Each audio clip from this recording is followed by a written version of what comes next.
ahondamos en detalles muy amplios acerca del libro, buscando tener una idea de algunos elementos generales.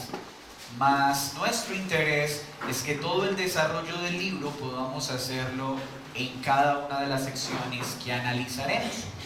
Es importante recordar cuál es el propósito de este libro y, como lo hablamos, es mostrar el poder del Evangelio y su expansión por todo el mundo a pesar de los inacabables pero fallidos intentos por obstruir su avance. Es decir, ¿qué nos quiere mostrar Hechos? El poder del Evangelio, cómo avanzó, todos los ataques que existieron para impedir su avance, pero nos muestra cuán ineficaces fueron para impedir que avanzara este poderoso mensaje de salvación. En ese ejercicio estaremos viendo el inicio, el sustento y el avance de la iglesia del Señor Jesucristo. Vimos que el escritor es un médico llamado Lucas. Y entendiendo esto, hay un propósito particular y específico del libro. ¿Y era cuál? Que Teófilo conociera el poder del Evangelio y su avance en todo el mundo. Lucas quería que Teófilo conociera estas verdades. En un sentido secundario, hoy sabemos que la iglesia hoy es edificada por estas verdades. Pero aquel a quien se le escribió la carta, el libro, en primera medida fue ¿a quién? A Teófilo. Vamos a leer entonces la porción de esta noche, Hechos, capítulo 1, versículo del 1 al 5. En el primer tratado, oh Teófilo, hablé acerca de todas las cosas que Jesús comenzó a hacer y a enseñar, hasta el día en que fue recibido arriba, después de haber dado mandamientos por el Espíritu Santo a los apóstoles que había escogido, a quienes también, después de haber padecido, se presentó vivo con muchas pruebas indubitables, apareciéndoseles durante 40 días y hablándoles acerca del reino de Dios. Y estando juntos, les mandó que no se fueran de Jerusalén, sino que esperasen la promesa del Padre, la cual les dijo: oísteis de mí, porque Juan ciertamente bautizó con agua, mas vosotros seréis bautizados con el Espíritu Santo dentro de no muchos días. La estructura de esta sección es muy breve. Vemos que del versículo 1 al 3 hay una introducción y una conexión entre el Evangelio de Lucas y el libro de Hechos de los Apóstoles. Lucas está trayendo a colación lo que él hizo a través del Evangelio de Lucas y lo conecta con lo que empezará a enseñar a través de Hechos de los Apóstoles. Y en ese recuento habla el propósito por el que escribió Lucas, hace un énfasis marcado en una resurrección que es indubitable, es decir, es innegable, y una instrucción específica sobre el reino de Dios. Eso veremos en la primera sección. Y entre el versículo 4 y 5 veremos un mandamiento y una promesa. Veamos el versículo 1 entonces. En el primer tratado, oh Teófilo, hablé acerca de todas las cosas que Jesús comenzó a hacer y a enseñar. El médico o doctor Lucas inicia este libro entonces mencionando su destinatario principal, que es Teófilo, y hace mención de su primer escrito, el Evangelio de Lucas. ¿Quién era Teófilo? Acompáñenme a Lucas capítulo 1, versículo 1 al 4 y ya regresamos a Hechos. Vamos a estar yendo muchas veces a Lucas. ¿Por qué? Porque el Evangelio de Lucas tiene una conexión con Hechos. Como lo dicen algunos eruditos, son una misma obra en dos tomos. Lucas capítulo 1, versículo 1 al 4. puesto que ya muchos han tratado de poner en orden la historia de las cosas que entre nosotros han sido ciertísimas, tal como nos lo enseñaron los que desde el principio lo vieron con sus ojos y fueron ministros de la palabra. Noten la figura gramatical ahí. El que está escribiendo está hablando de quiénes. Léalo otra vez. Puesto que ya muchos han tratado de poner en orden la historia de las cosas que entre nosotros han sido ciertísimas, tal como nos lo enseñaron los que desde el principio lo vieron con sus ojos. El que está hablando de los apóstoles y está diciéndole que los apóstoles, ¿qué hicieron? Le enseñaron a él esas cosas que ellos vieron. Lucas entonces es un creyente de segunda generación. Él no vio a Jesús. Él aprendió acerca de Jesús en manos de los apóstoles. Tanto Lucas como Hechos de los Apóstoles es una recopilación que Lucas hace de cosas que vieron ¿quiénes? Muy bien. Seguimos leyendo. Me ha parecido, dice el versículo 3 de Lucas 1, también a mí, después de haber investigado con diligencia todas las cosas desde su origen. ¿Qué hizo Lucas para escribir el Evangelio? Investigar todas las cosas desde su origen. Escribírtelas por orden, oh excelentísimo Teófilo. O sea que el Evangelio de Lucas, ¿a quién iba dirigido? ¿Y Hechos? ¿Quién es Teófilo? La Biblia no nos dice mucho acerca de él. Teófilo significa amado por Dios o amado de Dios. El título excelentísimo generalmente se le atribuía a una persona que gozaba de un poder político significativo o un poder militar. Es muy probable entonces que Teófilo sea un hombre que ocupaba un rango de prestigio social. Por eso lo llama excelentísimo. Pero lo valioso de Teófilo no es que es excelentísimo en su posición terrenal, sino lo que dice en el versículo 4. Para que conozcas bien la verdad de las cosas en las cuales que has sido instruido. O sea que Teófilo era un creyente que estaba siendo instruido en la verdad. Así que lo más valioso no era que gozaba de una posición de prestigio en la tierra, es que gozaba de una posición de prestigio en el cielo, porque era reconocido como hijo, como creyente, como parte del pueblo de Dios. Y ese título tiene más valor que cualquier título terrenal.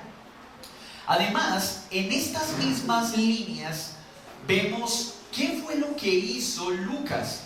Registrar con el detalle meticuloso de un médico que se fija en los detalles quién es Jesús y qué vino a hacer. Volvamos a Hechos de los Apóstoles y lea conmigo donde dice: en el primer tratado, oh Teófilo, hablé acerca de todas las cosas que Jesús comenzó a hacer y enseñar. Entonces el propósito de Lucas era dar una constancia ¿de qué?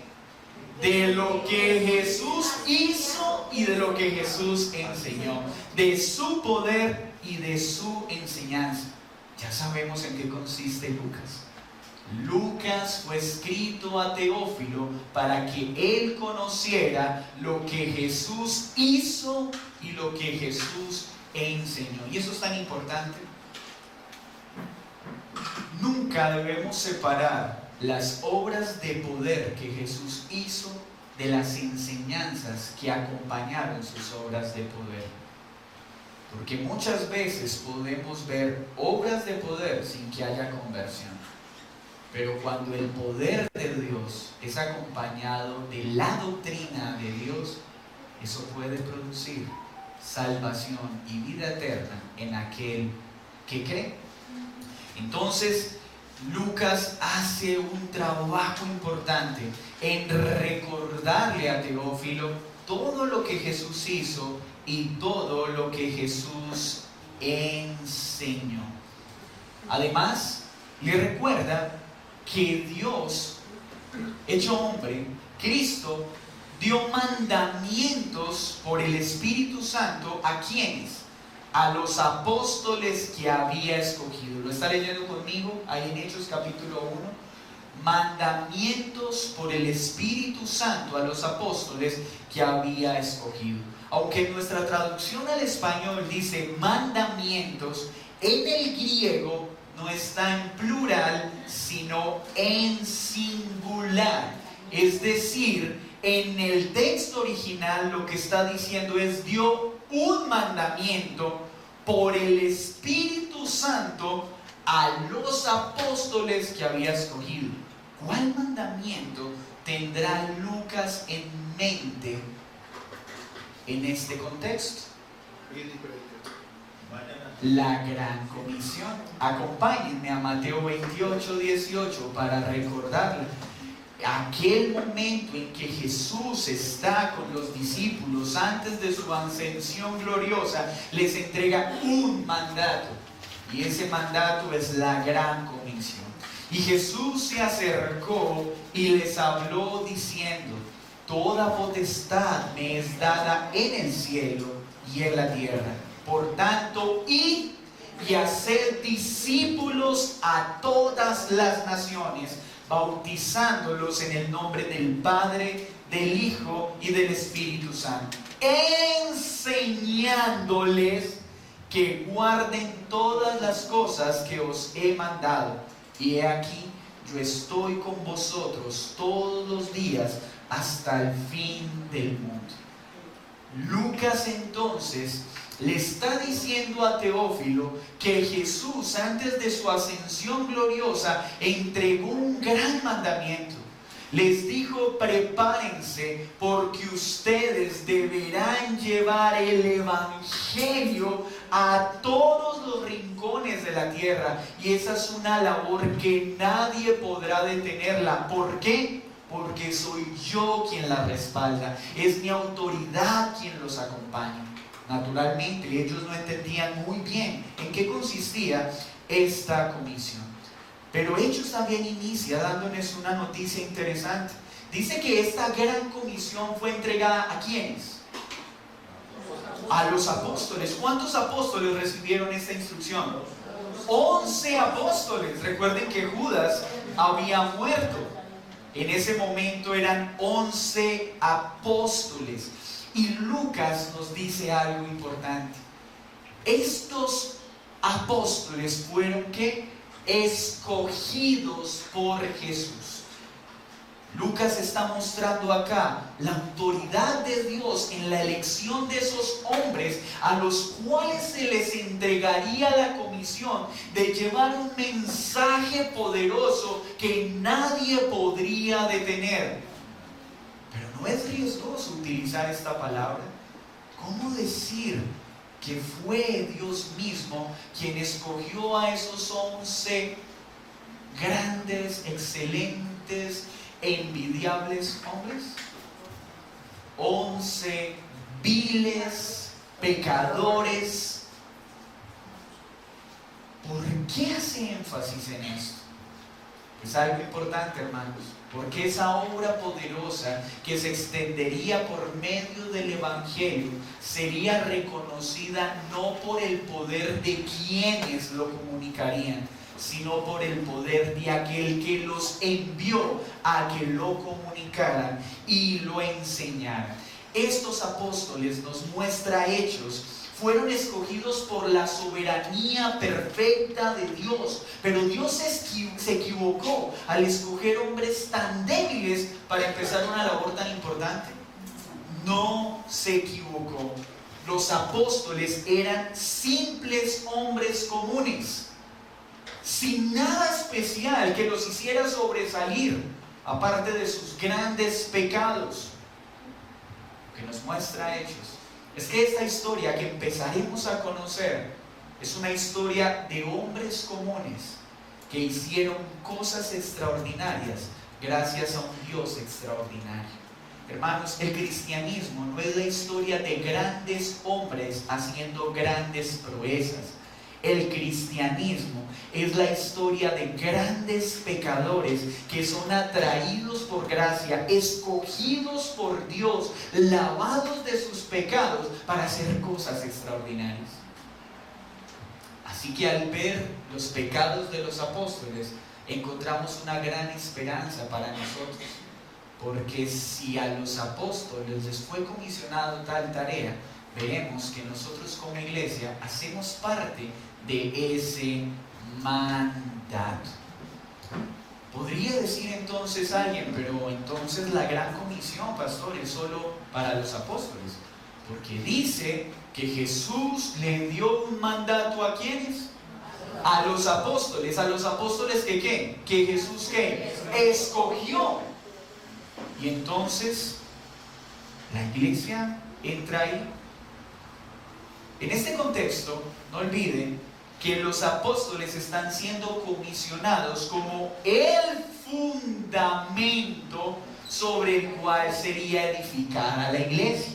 Los apóstoles son la base, el cimiento.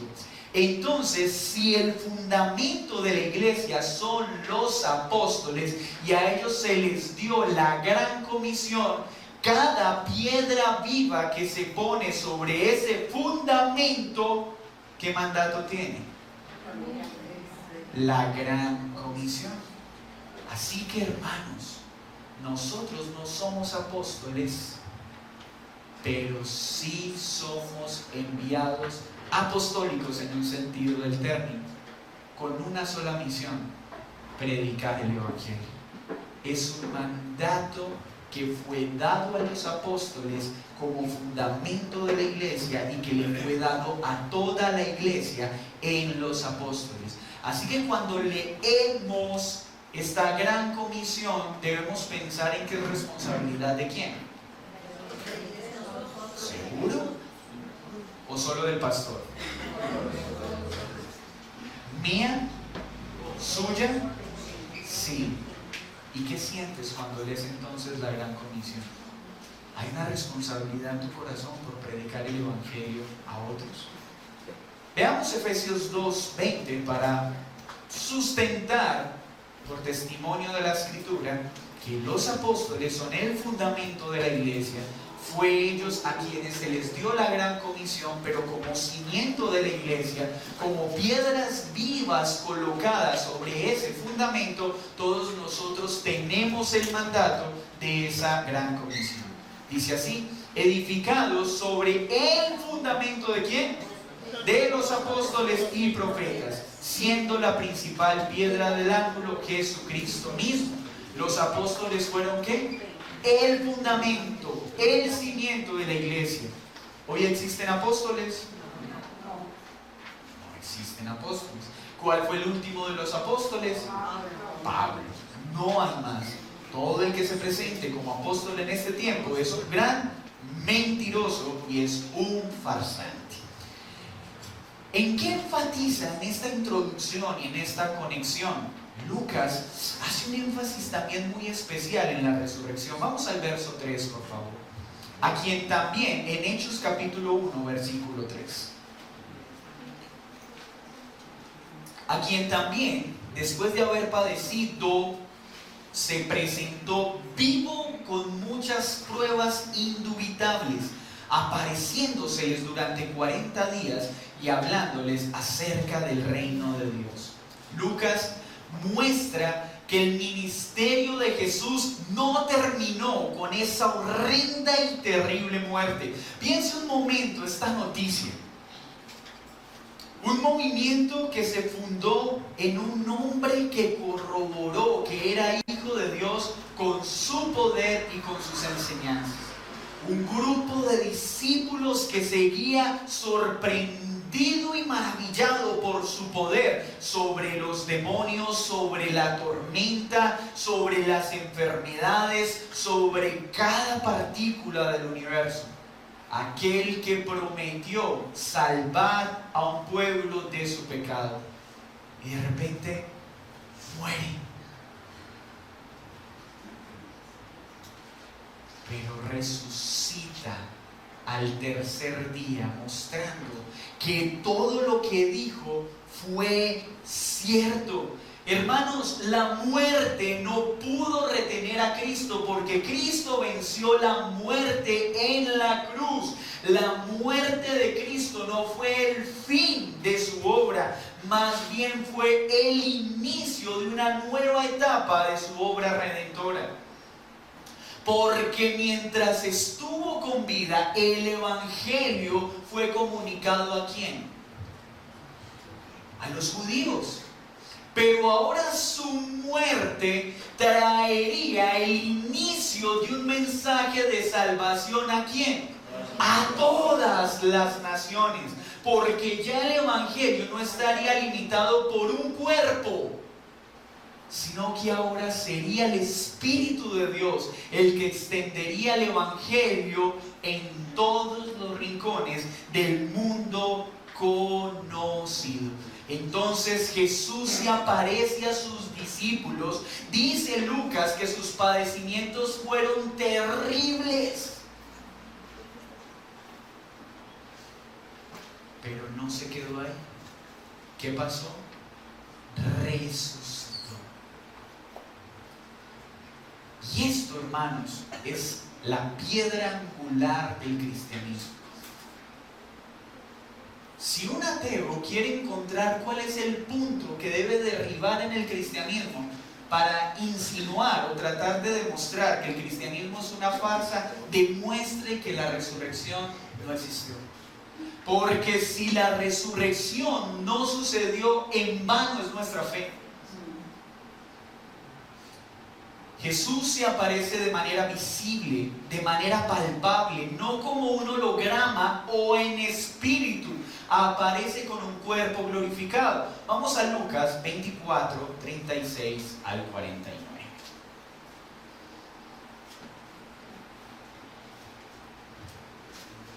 Mientras ellos aún hablaban de estas cosas, ¿quiénes?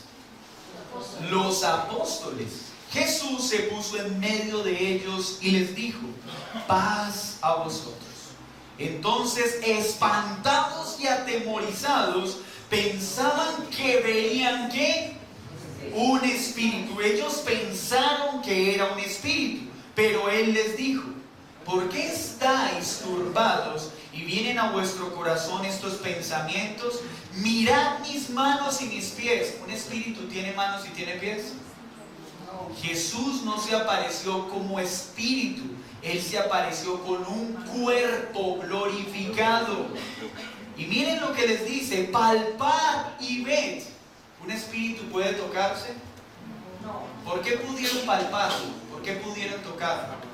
Porque Jesús resucitó de su muerte con un cuerpo. Hermanos, Cristo se hizo hombre y habitó en medio de nosotros y tomó un cuerpo para sí. Y seguirá con ese cuerpo glorificado eternamente. Y miren lo que dice: porque un espíritu no tiene carne ni huesos, como veis que yo tengo. Y diciendo esto, les mostró las manos y los pies. Y como todavía ellos de gozo no lo creían y estaban maravillados, les dijo: ¿tenéis aquí algo de comer? Entonces le dieron parte de un pez asado y un panal de miel, y él lo tomó y comió delante de ellos. ¿Un espíritu puede comer? No. Entonces Jesús se apareció a sus discípulos ¿cómo? Con un cuerpo que podía ser palpado, que podía ser tocado y que podía consumir alimentos. Y les dijo: estas son las palabras que os hablé estando aún con vosotros, que era necesario que se cumpliese todo lo que está escrito de mí en la ley de Moisés, en los profetas y en los salmos.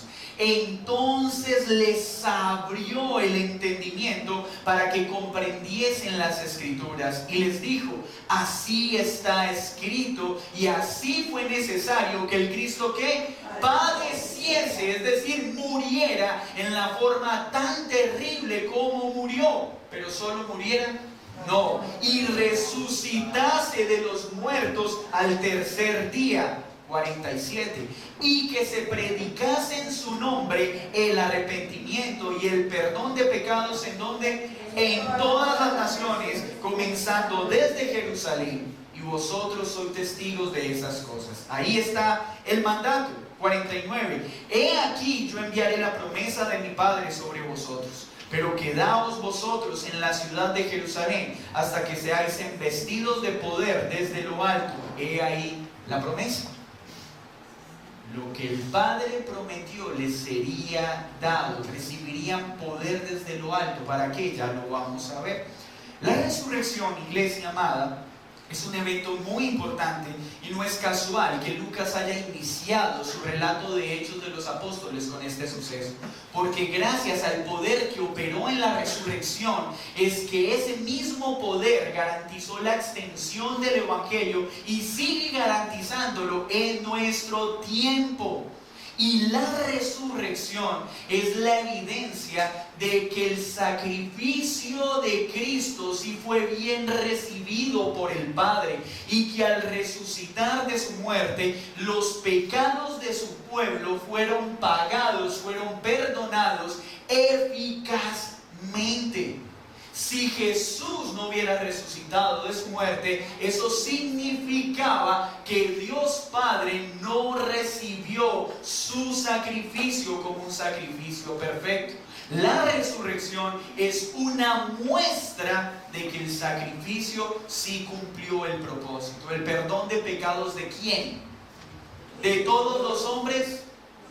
De un pueblo escogido desde antes de la fundación del mundo. Jesús no murió por toda la humanidad. Jesús murió por un pueblo que Él conoció desde antes de la fundación del mundo y predestinó para que seamos hechos a la imagen de nuestro Señor Jesucristo.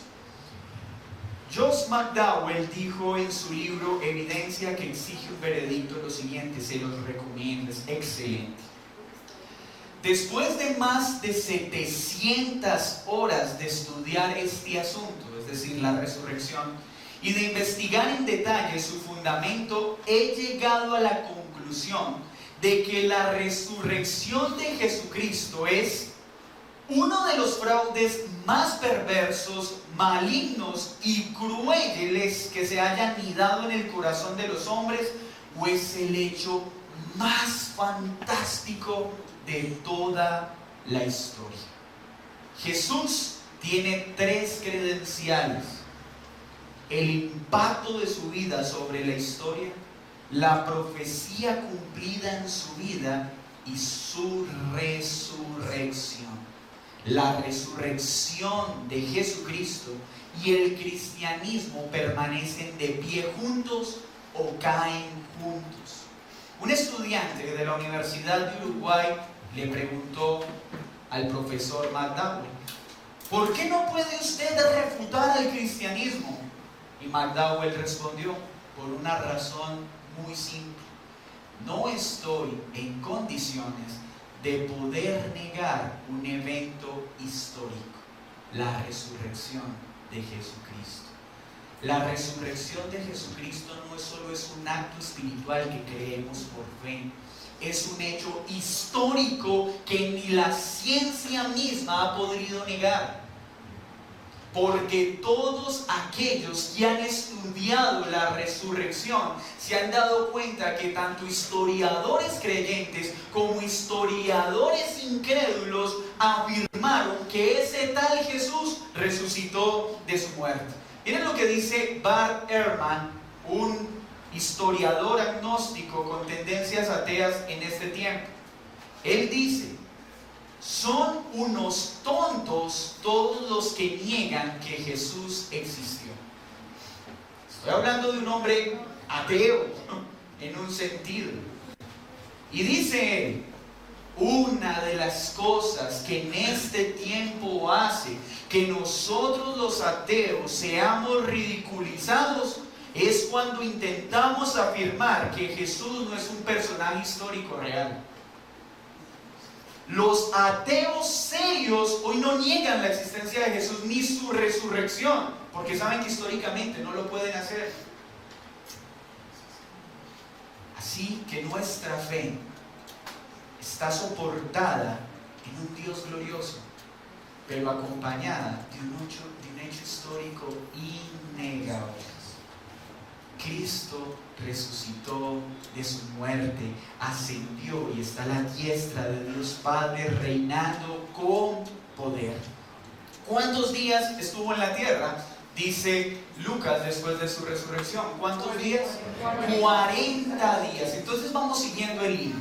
Hace la conexión Lucas y nos dice: Jesús enseñó con poder mientras estuvo vivo, pero murió.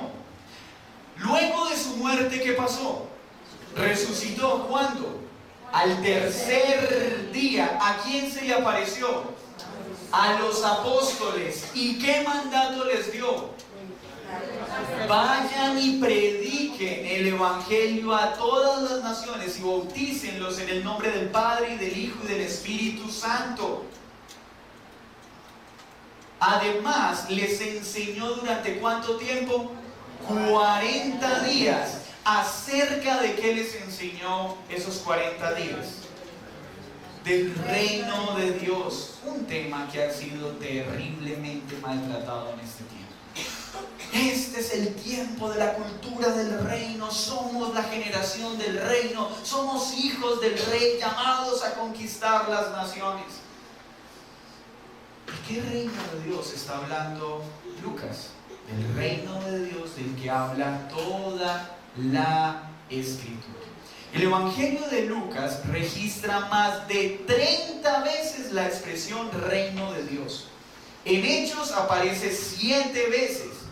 Y en Mateo aparece el reino de los cielos, que es lo mismo, al menos 50 veces.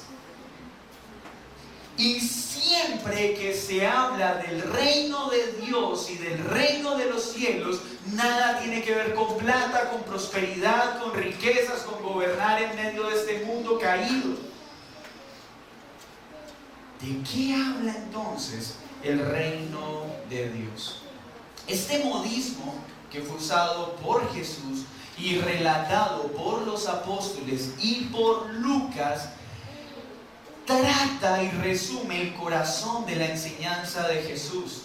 El reino que es el gobierno de Dios en los corazones y la vida de su pueblo, quienes como ciudadanos de este reino reciben el perdón de los pecados y la vida eterna. Para los apóstoles, la frase reino de Dios significaba predicar las buenas nuevas de la muerte y resurrección de Jesús para que el evangelio se extendiera en los corazones y así se extendiera el reino de Dios sobre las naciones enteras. ¿Qué es el reino de Dios?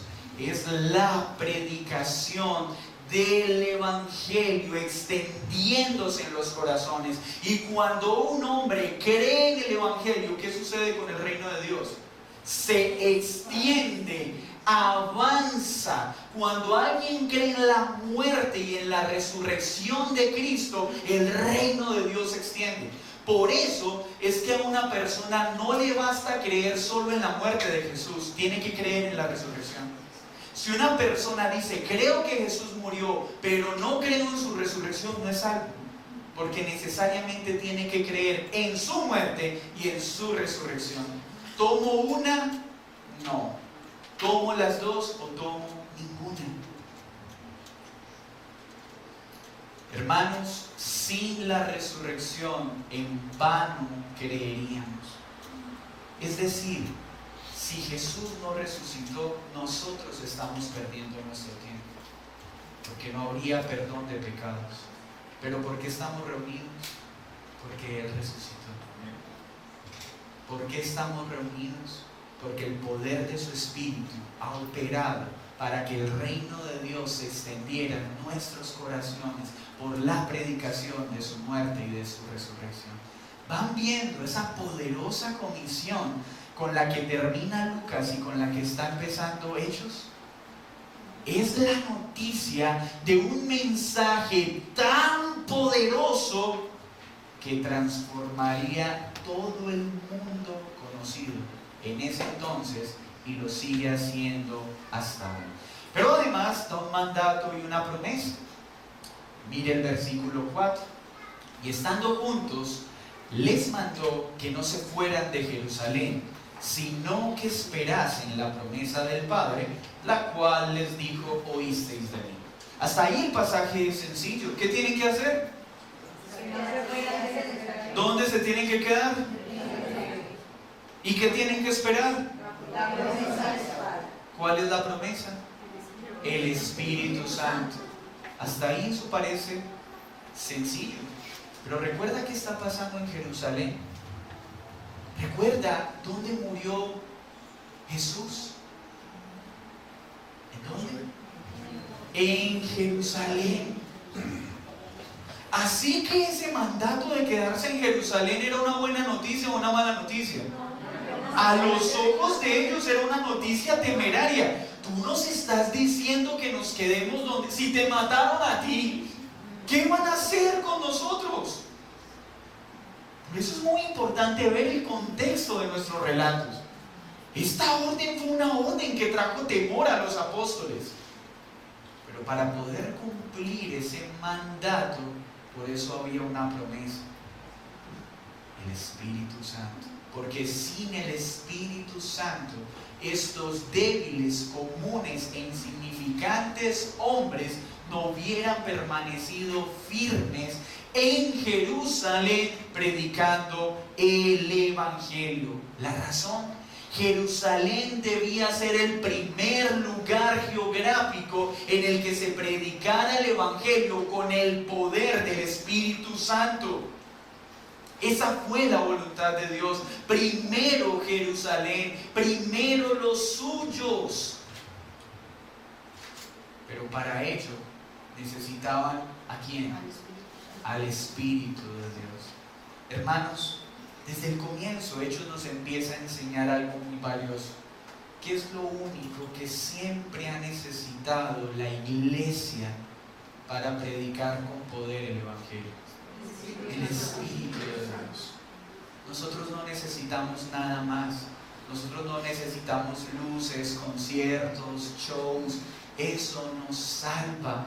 Lo único que salva es que el Evangelio sea predicado y acompañado por el poder del Espíritu Santo. Y esto tiene que ser una noticia también que como aplicación nos beneficie. Hermanos, no tenemos por qué temer predicar el Evangelio, porque el poder del Evangelio no está en tu denuedo, en tu elocuencia, en tu valentía. Está en el mensaje que compartes y en el poder del Espíritu que lo respalda. Porque tú y yo somos vasos frágiles, hombres comunes, usados por un Dios extraordinario para hacer cosas extraordinarias. Pero ¿cuáles son las cosas extraordinarias que quiere la iglesia moderna? Yo quiero hacer milagros, yo quiero sanar, yo quiero hablar en lenguas. Hermanos, la obra más extraordinaria dada a la iglesia del Señor Jesucristo es una: predicar el Evangelio con el poder del Espíritu Santo para que el reino de Dios se extienda ¿en dónde? En los corazones. Pastor, Sí. tengo una inquietud acerca de la muerte del Señor Jesucristo. En el credo expresa que Él bajó a los infiernos. Bueno, esa es una pregunta muy chévere. Si quieres te la respondo ahorita al final. Te adelanto algo. En el credo original no dice que descendió a los infiernos. Dice que descendió al Seol. Y el Seol no era los infiernos. El Seol en el contexto judío es la tumba. Pero ahorita te lo explico en detalle. ¿Listo? Jesús no descendió a los infiernos. Él no tenía nada que ir a hacer al infierno. Jesús descendió a la tumba y resucitó al tercer día, como lo vimos en la conferencia de estos días, esos espíritus encarcelados no son los que estaban en el infierno, sino todos aquellos que son esclavos del pecado, a los cuales desde el inicio se les ha predicado que pongan su fe en el Mesías prometido. Versículo 5. Porque Juan ciertamente bautizó con agua, mas vosotros seréis bautizados ¿con qué? Con el Espíritu Santo dentro de no muchos días. ¿Cuál fue el mandato? Quédense en Jerusalén. ¿Qué tienen que esperar? El cumplimiento de la promesa. ¿Cuál? El poder del Espíritu Santo. Ser bautizados con el Espíritu Santo para poder predicar con poder. En un evangelio en Marcos, habla, los discípulos le preguntan a Jesús que Juan el Bautista cómo había bautizado, y él no les respondió, no les quiso responder. Primero les dijo, ¿y qué creen ustedes? Ellos dijeron no, cuando habla del bautismo, él les dice, Juan les ha bautizado con agua, mas este les bautizará con el Espíritu y con fuego. Cuando dice, ¿quién creen ustedes que son? Es cuando está hablando con los discípulos y Pedro dice, eres el Hijo de Dios. ¿Sí? Entonces, acá que está narrando Lucas, el cumplimiento de la profecía que había dado Juan. ¿Qué había dicho Juan? Yo bautizo ¿cómo? Con agua, pero viene uno después de mí que les bautizará ¿con qué? O sea que esa promesa, esa profecía anunciada por Juan, ¿dónde se cumpliría? Capítulo 2 de Hechos de los Apóstoles, próximamente lo veremos. Entonces, el bautismo del Espíritu Santo tenía que ver con una manifestación mística poderosa que ocasionaría grandes señales para que el mundo fuera transformado. ¿Para qué se había prometido el Espíritu Santo con poder en los apóstoles? Para cumplir un mandato. ¿Cuál? Hermanos, la predicación del Evangelio. El poder del Espíritu Santo es para predicar el Evangelio y que el reino de Dios se extienda, no para actividades circenses que no transforman ni cambian a nadie. ¿Qué aprendemos entonces de esta preciosa sección? Primero, hermanos amados, que el Salvador en el que hemos puesto nuestra fe vivió con poder y enseñó con poder. Murió en una cruz, pero la muerte no lo pudo retener. Resucitó al tercer día con pruebas que nadie puede descalificar. Ni la fe ni la ciencia tienen cómo negar este hecho en el cual está fundamentada nuestra fe. Porque si Cristo no hubiera resucitado, en vano sería nuestra fe. Pero Cristo resucitó, venció la muerte. Y antes de ascender al cielo, dio un mandato a los apóstoles. ¿Cuál? La gran comisión, enseñar el Evangelio a todas las naciones, pero primero, ¿en dónde? En Jerusalén. ¿Y eso era una tarea fácil? No, por eso necesitaban ¿qué?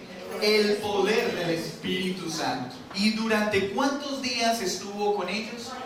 40 días, enseñándoles cómo ser reyes, cómo prosperar, 5 claves para tener éxito, 3 claves para sacar el campeón que hay dentro de ti.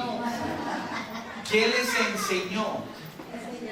El reino de Dios. ¿En qué consiste? En la predicación de la muerte y la resurrección de Cristo para que el Evangelio se extienda ¿en dónde?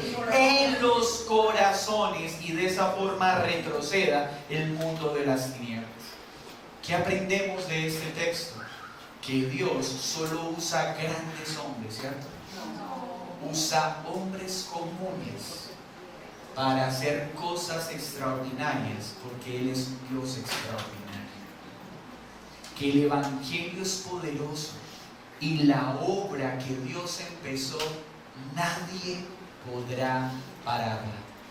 Por eso nosotros hoy estamos reunidos, porque gracias al poder del Evangelio y del Espíritu Santo, en un lugar tan apartado como este, nosotros hemos creído. Además, tenemos un Dios que gobierna en el tiempo. Hermanos, Dios nunca ha tenido dificultades para cumplir su plan y nunca las tendrá. Lo que Él prometió lo ha cumplido, lo está cumpliendo y lo va a cumplir. ¿Qué más nos deja esto?